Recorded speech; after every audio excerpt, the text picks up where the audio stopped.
As a creative aspect, TV is one of the best things that we do as a species. Along with music and film and books, they bring out the best creative of all of us. They entertain and they bring so much joy to many. They invoke emotion and enable us to feel things that we bury sometimes deep down. That's what this podcast is for. Welcome to A Million Little TV Shows. This is what I call the breakdown while I break down. Each week I will go through a different TV show, a different season of that TV show, and different episodes of that show.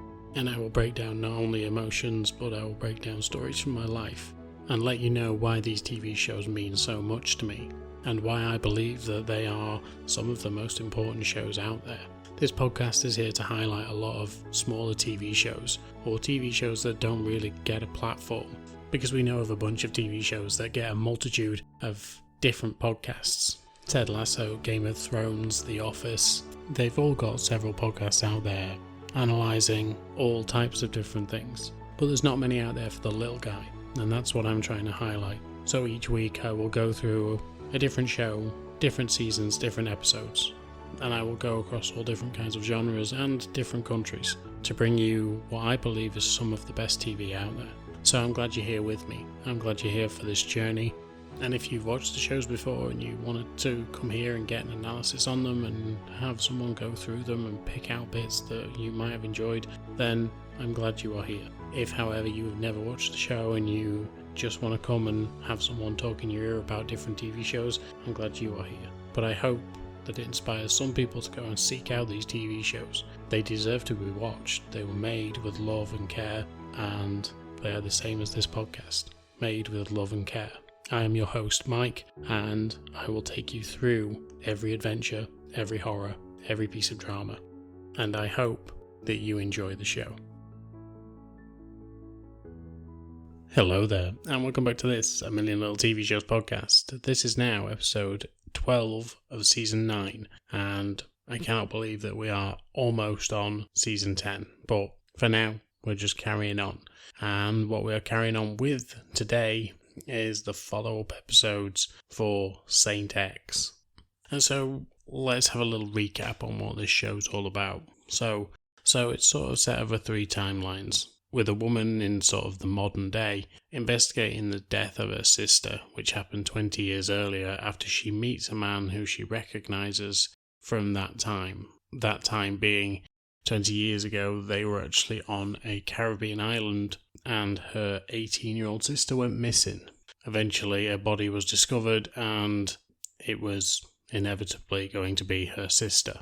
Now, we're not sure of the details of what happened, but it seems that her sister was brutally raped and murdered. And so throughout the 3 timelines, we see the lead, Emily, investigating her sister's murder while trying to get close to a man called Go-Go. Go-Go, way back in the day, was actually like a cabana boy in this Caribbean island with his friend Edwin. His friend Edwin was a bit of a tearaway. He was someone that would get Go-Go into trouble a fair bit, but also would get into trouble himself. But he was always a ladies' man, so whenever new people came to the island, he would generally charm them and would try and get with some of the people that came and visited the island, especially when it came to the daughters of the rich men that were actually turning up on these islands. And in this case, he set his targets on Alison. Alison is the sister of Emily, and she is the one who unfortunately dies. However, the other timeline we continue to see is Go-Go's timeline. So essentially, Go-Go throughout school was very easily led, but he had a stammer, and that affected him a lot, and so when Edwin took him under his wing, it would seem that they formed a strong bond together. And since then, Edwin and Go-Go have been inseparable, right up until the point when Edwin asked Go-Go to hold some drugs for him, and then Alison went missing and was found dead, and then when they started to investigate, they actually found out that Go-Go had stashed these drugs. So even though they didn't find who killed Alison, they ended up sending Go-Go away to prison and essentially de facto blaming him for this murder. It was suspected that it was these 2 boys, but there was never any proof. And so I think we're up to date. So I think we should just get right into it because I've really enjoyed this show. It's the first time I ever watched it, And when I read the premise, I thought it was very interesting, definitely something that was up my alley, and I just really enjoyed it. However, let's get the corporate shilling out the way, so come follow me wherever you get your podcasts, Spotify, Podbean, Apple Podcasts, YouTube. I'm over on Instagram, TikTok. I'm even over on X and Blue Sky now, so you can pretty much find me anywhere on the internet. And just come chat to me, come say hi, come tell me what you like about the show, what you don't like about the show. Obviously, there's the comment section to do all that as well. So just engage with the podcast. It means a lot to me. And I will come back to anyone and everyone that does. In fact, next season, I believe there's a show that someone recommended over on YouTube that I'm going to be covering. So just a thought, if you want me to cover one of the shows that you enjoy, let me know. And I'll try and fit it into the schedule. And of course, at the end of this episode, I will announce what I'm going to be covering next season. And I will reiterate it on the episode after this. So let's just get into it. This is Saint X, the mini-series, episodes 5 to 8.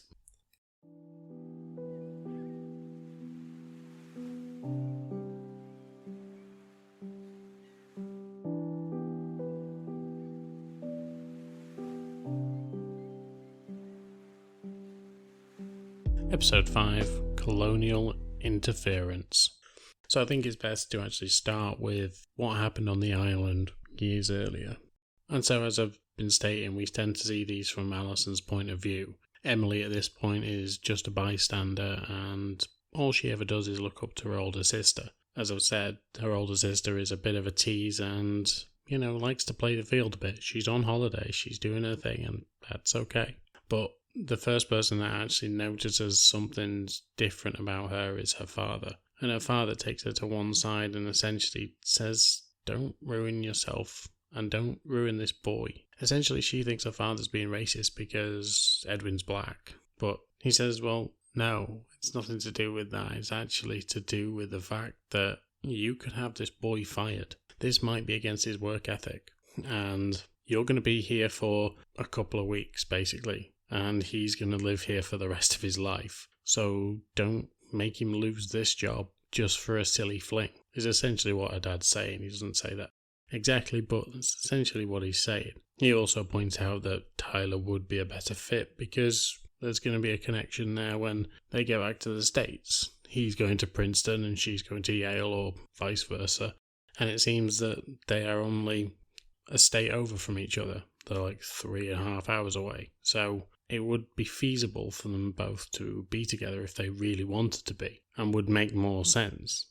But of course, she's going to do what she wants to do. She ends up making out with both Edwin and Tyler in pretty much the same day. Tyler is head over heels for this girl, and he tries to prove it by getting Edwin to set up a beachside picnic for them both.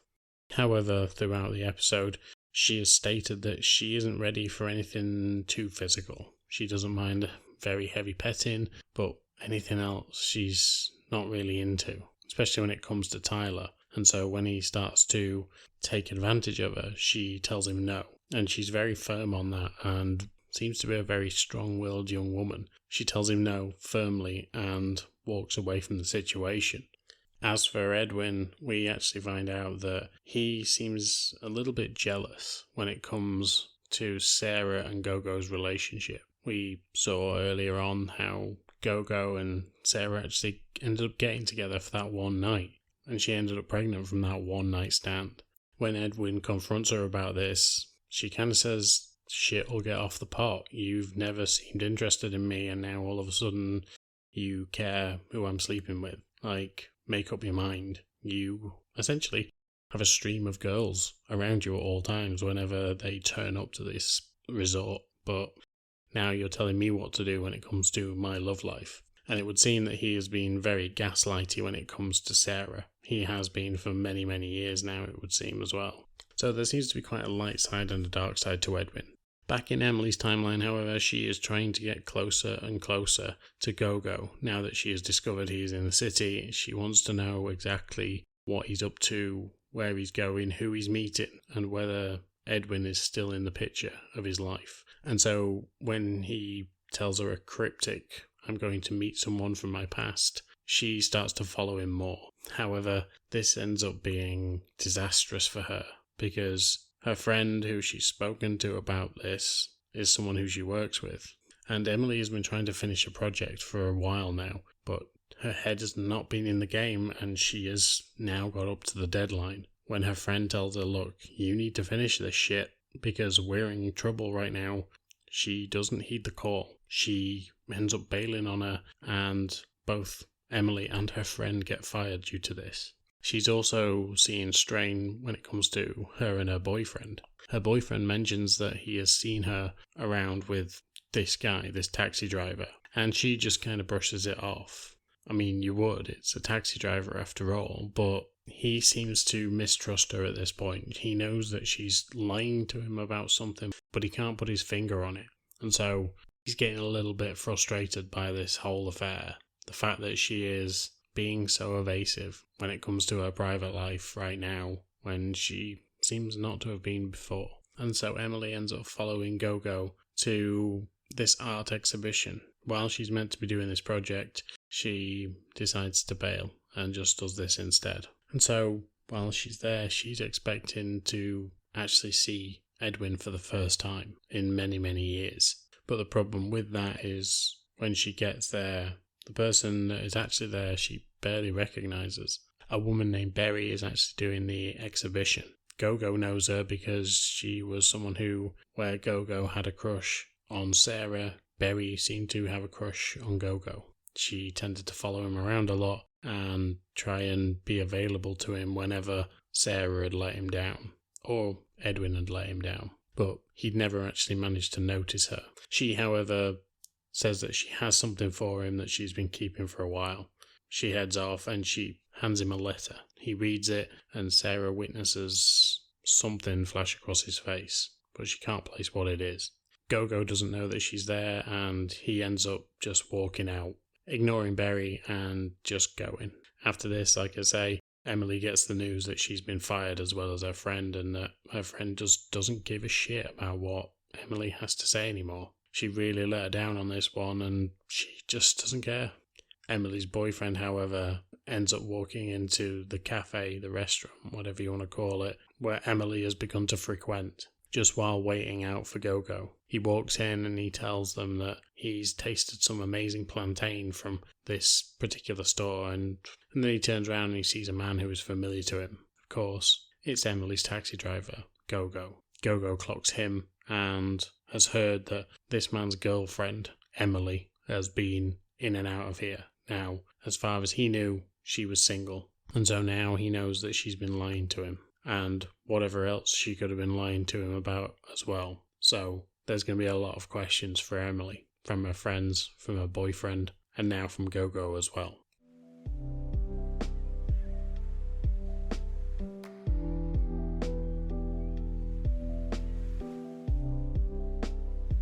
Episode 6, Loose Threads of the Past. So again, I think we'll start back on the island.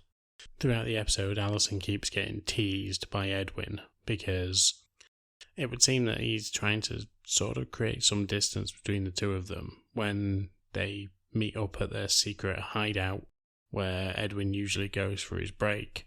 She's already sat there waiting for him, and so he kind of manipulates her into wanting to do something crazy, or wanting to do something a little bit less clean cut is probably the best phrase to use here, because throughout her holiday she hasn't actually left the resort that they are currently in, and she hasn't adventured out around the island. She hasn't seen any of the town. She hasn't really done anything other than sunbathe, get drinks brought to her, and fool around with two boys.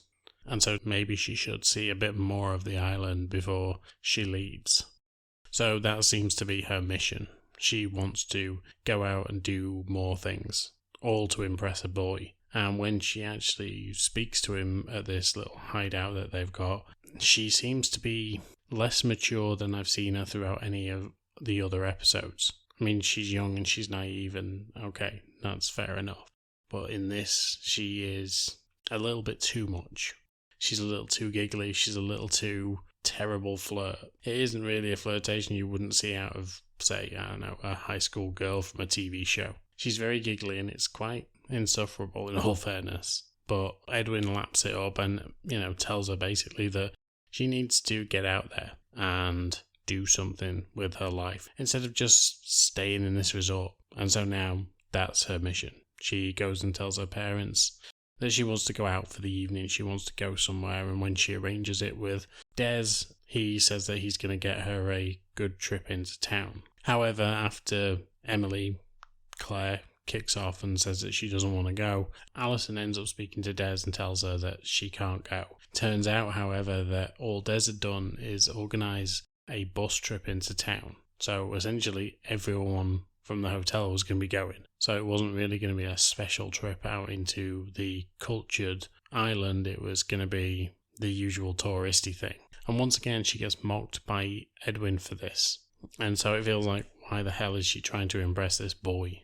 She ends up the next day sitting with her friend at the pool, and Tyler comes over. He essentially asks for a moment with Alison, and he asks the obvious question: are you sleeping with Edwin? We know that he knows this because earlier on in the episode, Alison's friend actually let it slip that she was seeing Edwin. Alison doesn't deny anything that's happening between her and Edwin, but she tells Tyler that she's definitely not sleeping with him, and that's none of his business anyway. And it's here he just tells her that, well, it's probably for the best because he'll only pick up another woman next week because you'll be gone. And that's what he does. This enrages her and she runs off into the bathroom, and while she's in there, she ends up meeting Ethan's wife. Ethan's wife comforts her, and Alison tells her that she's going to be a good mother. In the last episode, what I forgot to mention was the fact that Ethan and his wife ended up doing some sort of role play. Ethan's wife had found the shorts that Ethan had stole from Alison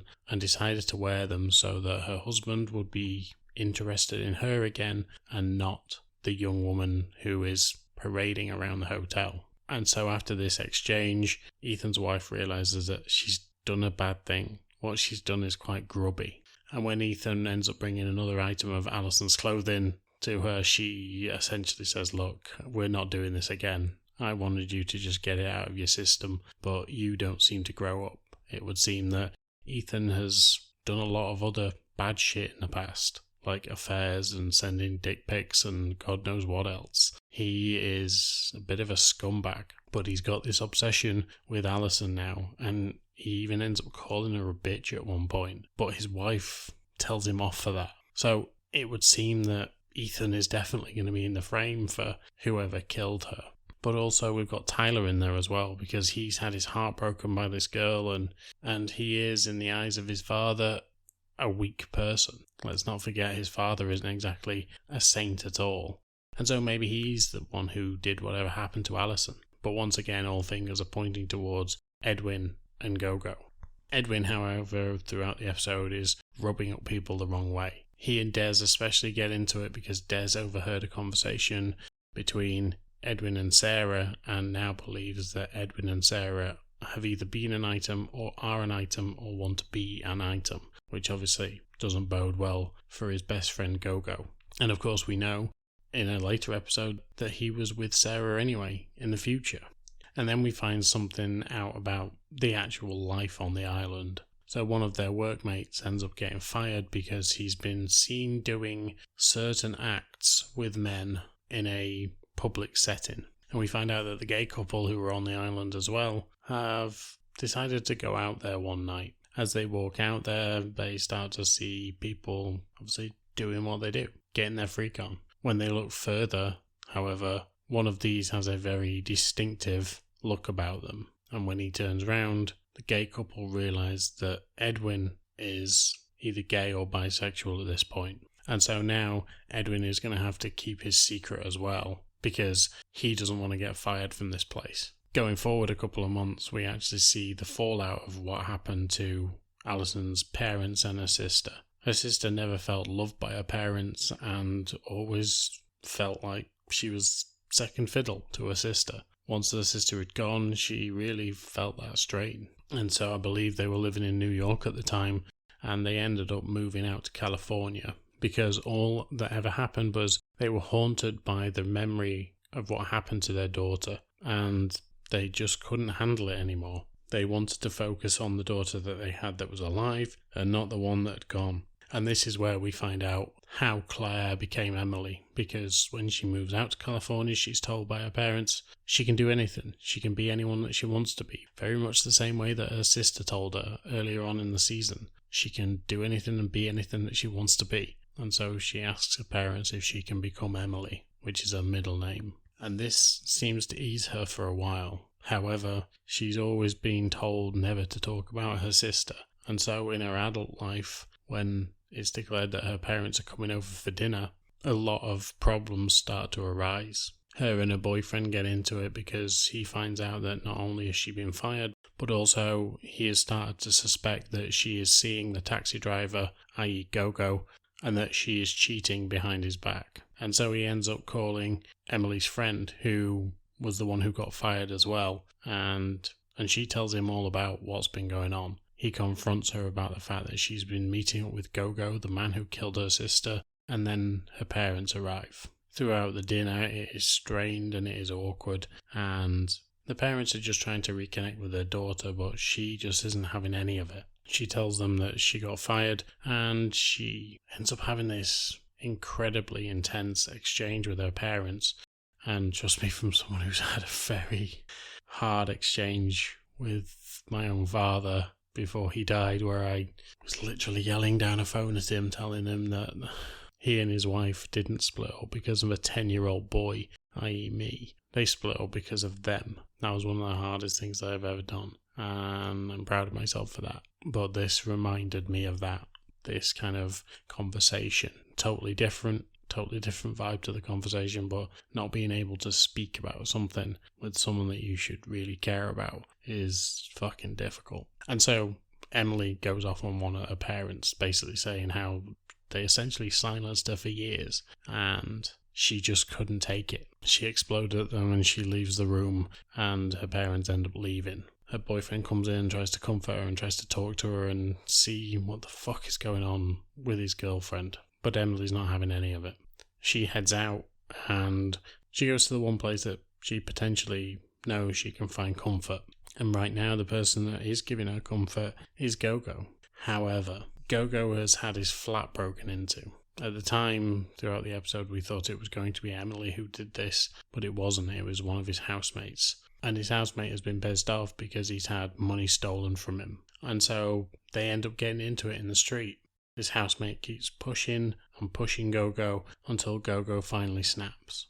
They go down an alley and Gogo beats the living shit out of him. Emily sees all this and sees the man behind the mask that he's been putting on so far. He's always been grumpy. He's always been someone who's been very standoffish with her, but she's always found comfort in him. But now she is terrified of what she sees, and he has just beaten a man to death by the looks of things. So whatever happens next, the potential is that Gogo's going back to jail, and she may never get the answers that she needs when it comes to her sister.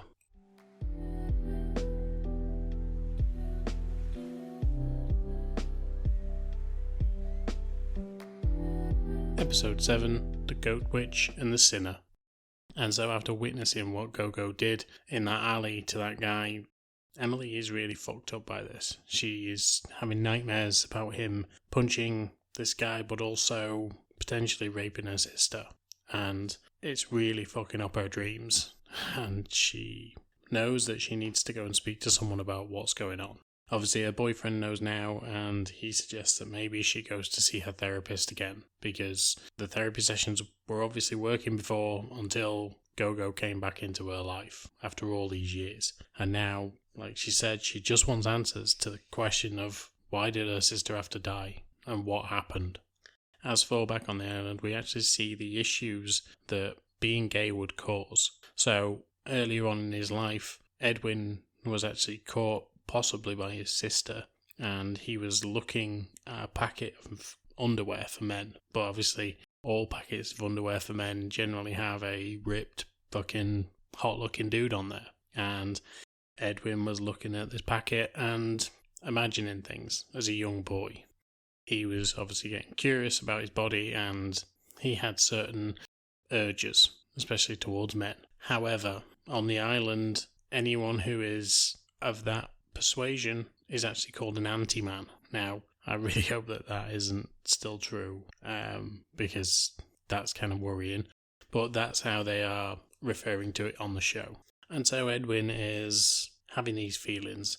And it's at that point that we actually see a scene that we saw earlier on in the season, where he rides over to see Gogo and actually finds him with Sarah, and she kisses him because he's just tried to help Sarah out, and she has recognised that he's a good guy. And it's here that we realise that maybe Edwin has feelings for Gogo.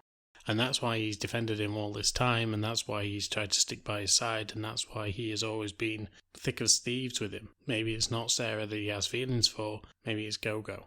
And maybe Sarah has seen that and recognised that in Edwin, and actually she has held his confidence. And so she knows that he's gay, or at least bisexual, and has feelings towards Gogo, but would never want to admit it, because we see on the island that the boys and some of the girls actually, they find a gay couple out in the woods and they decide to go throw rocks at them. And so it seems that the island's culture when it comes to homosexuality isn't exactly PC at all. And if kids are being encouraged to bully gay people, then coming out in that sort of situation must be horrendous. But back in the Alison timeline, Alison's family are celebrating their last day on the island.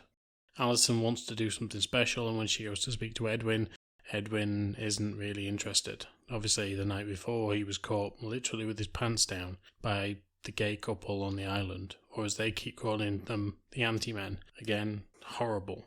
But Edwin at this point is quite dismissive of her and doesn't really want to engage with her.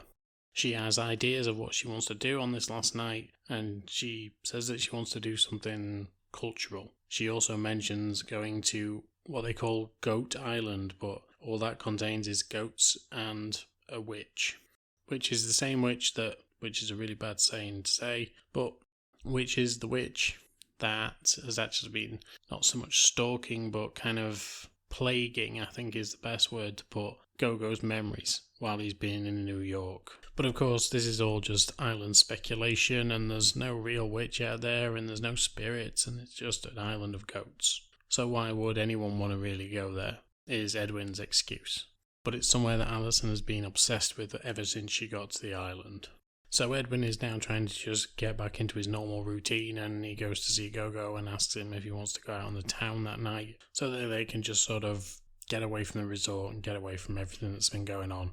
Gogo tells him he will, and then they ask Des, but Des really isn't interested because, now let's not forget, Des actually at this point thinks that Edwin and Sarah are together, or at least have feelings for each other.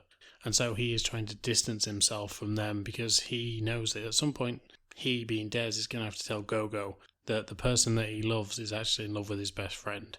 However, Edwin reads this as the gay couple on the island have actually told everyone about what's going on. And he now believes that he's been outed, because when Des looked at him, he saw just disgust on his face. And obviously with everything that happened the night before, he has put two and two together and made 5. And so due to the rejection that she has from Edwin, Alison decides to just spend the evening with her sister because, well, it makes more sense. But as always, Alison ends up disappointing her sister because Edwin ends up changing his mind. At this point, it's almost as if he's trying to prove something to himself that he doesn't have to be gay, or if he schmoozes as many ladies as possible, that he could continue his reputation as a bit of a ladies' man and not actually be the person that he truly is. By this point, Des has already gone over to speak to Sarah and told her that he is going to say something to Gogo because it's not fair on Gogo not to know what's going on. And so when he does, Gogo loses it and tells him he's a fucking liar. And when Edwin sees that Gogo's this mad, instead of trying to help, he runs. Because again, he believes that everyone is spreading rumours about him.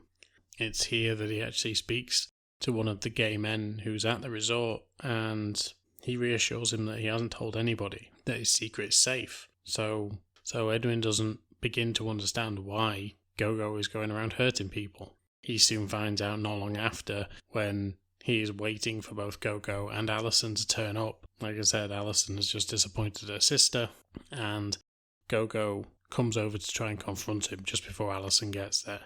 And he tells him that he knows what's been going on, and he knows about him and Sarah, and before anything else can happen, Alison turns up and they head off into town. Before leaving, Alison told her baby sister that you don't have to worry. When we get home, we could just keep doing this for as long as you want. So, essentially, telling her sister that there are many more nights to come with her sister. So, it's just tragic. It's just tragic to know where the plotline's going and know that Alison isn't coming back from this trip.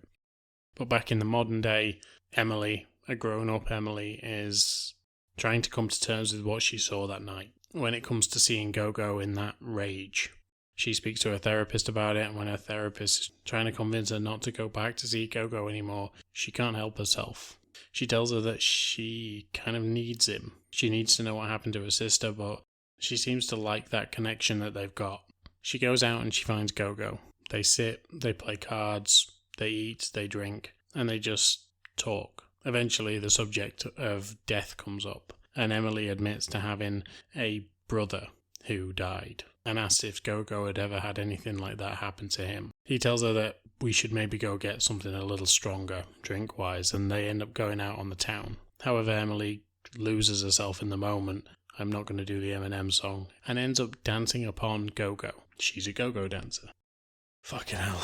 Anyway, but it's here that Gogo starts to set boundaries with her and he pushes her away. He then leaves and she follows. But as she does, he's nowhere to be found. Moments later, a taxi drives up and Gogo looks out from the driver's seat. He tells her to get in. When she questions it, he just says, "I said get in."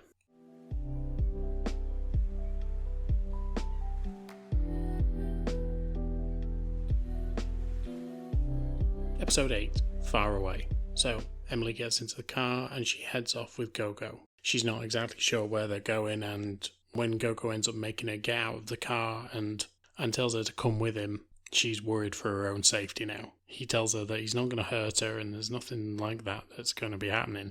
He just wants to talk to her. He tells her exactly what happened that night and that he knows who she is, because he's seen the way that she's been tracing marks on her arm, and it's the same thing that Emily used to do when she was a kid. Whenever she got anxious, she would always do this ritual. We've all probably got one: picking your nails, biting your nails, pulling your hair, whatever it is. There's something that you will probably do that ends up being a tell for you. This, however, was quite a unique tell for Emily, so as soon as Gogo saw this, he realised who she was. He tells her what happened that night. He tells her that even though he and Edwin were angry at each other, they went out. They went out on the town with Alison and they started drinking. Alison was determined to come on to both of them, but all they wanted to do was talk about what had been going on. Gogo was unhappy with Edwin because of what happened with Sarah, and he wanted to know why he'd done the thing that he'd done. Basically, keep Sarah away from him. But because Alison wanted the attention from the two boys, she kept coming over and interrupting their conversation. Eventually, Edwin tells her that they're going to go to a secluded spot, both he and her. However, she tells him that Gogo's going to come with them.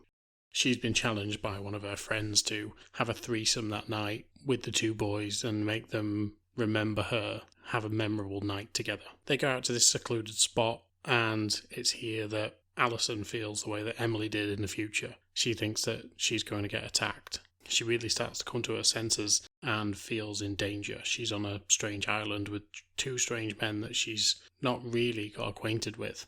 However, when she gets to this spot, it's incredible. It's exactly the spot you would want for the last night of your trip. A beautiful scene and an amazing end to the trip.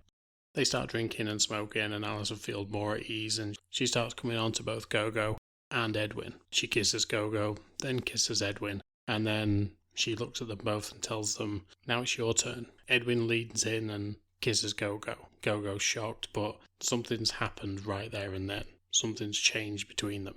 Alison heads away and says that she's tired and goes and lays down. And Gogo and Edwin end up talking about what's gone on. Eventually, they end up kissing more, and the next time that Alison wakes up, it seems that things have happened between the two of them. They're both in a state of undress, and when they're disturbed by Alison, Edwin ends up yelling at her and telling her to leave and go away. She's a silly girl and that she shouldn't be here. Gogo wants to go after her because of the stigma of what people will think on the island, but Edwin knows what's going to happen. They need to just sit and be in this moment because this will never happen again. And so Alison heads back to the hotel. It's here that Emily starts to put together 2 and 2 and realises that if someone had sex with her that night, that it was probably going to end up being Tyler. So we've seen Tyler throughout this show as an older version, but we never actually find out anything about him, or he never really alludes to that night. However, now Emily goes over and sees him and asks if he saw her that night. He tells her that he did because they ended up sleeping together. However, Alison started to get rough with him and wanted to feel something. She wanted to feel alive and asked him to do things like to choke her and to slap her around a bit. He didn't want to get rough with her, and so she forced him to do so. Eventually he backed off and she ran out on him. She then ended up back in their room, Emily and Alison's room. She told Emily that she was going to do something memorable that night because she wanted to end this trip on a high, and so far it's just not been. She's ended up with 2 men who are gay and 1 man who doesn't want to hurt her the way that she wants to be. And so she tells Emily that she's going to go for a swim. She heads down to the beach, swims across to Faraway Cay or the Goat Island, and heads inside a cave. While she's in there, she's looking at this waterfall and she starts climbing on a rock. However, once she gets up there, this rock is slippery and the inevitable happens. She slips, cracks her head, and falls into the water. Alison died by accident. And of course, the 2 boys ended up getting blamed for it and took the blame because they didn't want to disclose what was actually going on. Tyler never took the blame for the fact that they had sex because everyone else was taking the blame. And so after all these years, Emily begins to realise that she's been in the wrong with everyone. 3 months later, Emily is moving out of New York. She's moving back home to be with her parents, and when she gets there, her father is not as accepting as her mother. She tries to talk to him, but he is bitter about the last time that they saw each other. But her mother knows that she is trying and that it's time to move on for everyone. And we know that the father will probably follow in his wife's footsteps at some point, but just not now. Gogo ends up leaving New York as well, and he heads back home. The email that he'd got is from Sarah, and it was actually to tell him that Edwin had become ill, and because he was so ill, he was actually on a ventilator, or he was on gas and air. And so when Gogo turns up, they begin to talk, and they talk about everything that happened between them that night, and they begin to laugh like they did before. Gogo knows that he is going to lose his best friend, and probably the love of his life. And now he just doesn't want to waste time waiting around. He wants to be with the man that he loves, right up until the end.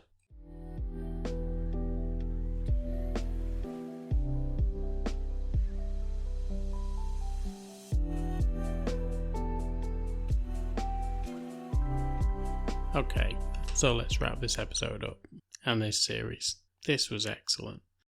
This really subverted my expectations of it. When I saw the poster, I thought it looked good. When I heard the premise, I thought it sounded great. When I saw the cast list, I was a bit kind of on edge about it, because when you had something like White Lotus, which came out with such, a massive cast and all the bells and whistles, and it was a similar storyline, it just kind of took the shine off this show a little bit. Then I watched it and realised how much better it was to not have the star power and not have the massive cast behind it. I mean, it was unfortunate because it wasn't marketed great, I assume, but this was fucking great. Such a fucking good show. The acting in it was brilliant. Like, some of the unknowns that I'd never actually seen before, people like the guy who played Gogo, I can just see him being, like, in some sort of, like, strongman type role in the next few years, because he's just big. He's just a big, strong guy. I'll tell you, he'd be great as someone like Manute from Sin City if they ever reran Sin City again. And then Edwin as this sort of cocky, arrogant, smart ass. He was great, and every time that I looked at him, I just went, if they're doing a Michael Jackson film, the guy would be perfect for it. I think he's got a very good... Obviously, it's Michael Jackson before all the surgeries or whatever happened to him we can continue speculating, but I'm going to stick with the surgeries. Like, it was crazy how much this kid looks like a young Michael Jackson, or in my eyes anyway. If there was a chance of something like that, I know there is a Michael Jackson film in the works. I just think that he would be a perfect candidate for it, especially as a young Michael. But yeah, this show was really, really good. And in the end, kind of kept you guessing right up until the end. You know, the signs were there that this was a love story and it was treated as a murder mystery. And it turns out all it was an accidental death and a lot of chaos around it. And unlike the other things that sort of subvert the plot here with people like Ethan, where you were constantly thinking it's got to be him, he's got to have done something to her. Tyler as well, when they end up having sex finally after all this time, and then he goes after her and says, well, no, Emily, you were the one who saw her last. And Emily's been so traumatized by the whole thing, she just blocks it all out. The fact that Gogo can't go back to his home country because he doesn't know what to think anymore after Edwin's betrayal. And it's all seeming to be around this murder of the girl, Alison, and yet they had nothing to do with it. I think the cuts were great. I think it was edited really well, put together incredibly well, and just constantly kept you asking the question of who killed her. So going into a series I've never watched before and seeing how good it actually was a real delight. I found this show probably one of the best secrets that I've actually uncovered so far. Obviously, you see the ratings for the show and you see the ratings for the episodes, and IMDb's got a shit ton of ratings on there, and then you've got Wikipedia articles that tell you that it's, not been rated very well. But to me, it seems like people either haven't watched it or they've let their prejudices get in the way. And you shouldn't. You should be open with a show like this because it lets you see different types of people's lives. I loved hearing the Caribbean accents throughout all of this. It was so chilled out and just so, those people are so full of joy and happiness, and it just made me giddy for the time that I spent there over Christmas. It was really, really beautiful. And in the end, I'm glad that it wasn't the case that someone died at the hands of someone else.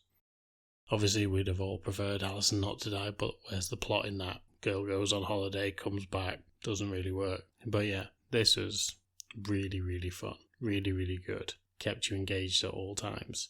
And I'm sat here describing it, I'm sat here thinking about it, I'm sat here thinking about the plot line, and I'm just smiling to myself because I think it was really, really a great story and a great way to tell it. So that's all I'm going to say.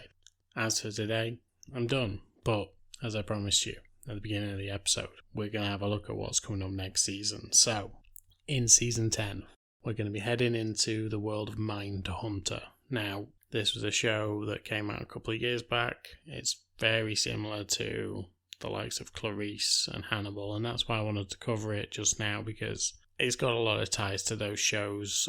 Obviously, it's about a real serial killer instead of a fake serial killer, but I think it's a good show, and it's a shame that it ended when it ended. It's a bit like Hannibal. People said that they wanted another series. The network didn't want to give that series. So, it's a shame, but it's a good show. So, we're going to be covering season 1 of that. We're going to be finishing up Inside Number 9 with season 9, and we're finally going to put that one to bed.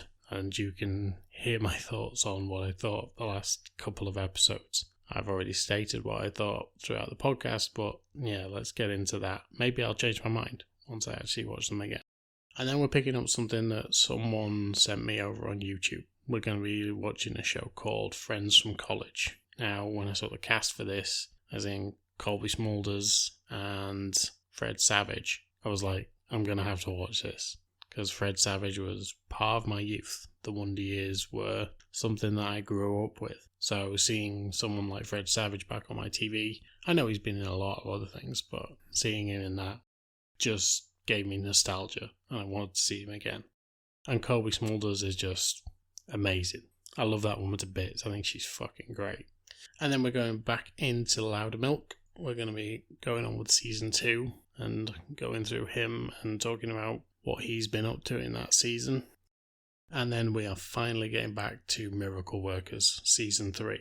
And we are heading across the Oregon Trail for that one. So that is going to be next season. But like I say, as for today, I am done. So thank you very much for listening. I hope you're all doing well out there. And until next time, I will speak to you soon. Bye. As always, thank you for listening to this podcast. And you could really help me and the podcast by giving a like, share, subscribe on all major platforms that you listen to podcasts on. As an independent podcaster, this will just help me exponentially when it comes to actually doing more things with this podcast. I truly do enjoy this, and I absolutely love revisiting these TV shows with you guys. So any engagement from you is always welcome, and I will try and listen to all of you when you give suggestions or just tell me what you think about the podcast. But once again, thank you for listening, and until next time, I will speak to you soon. Bye.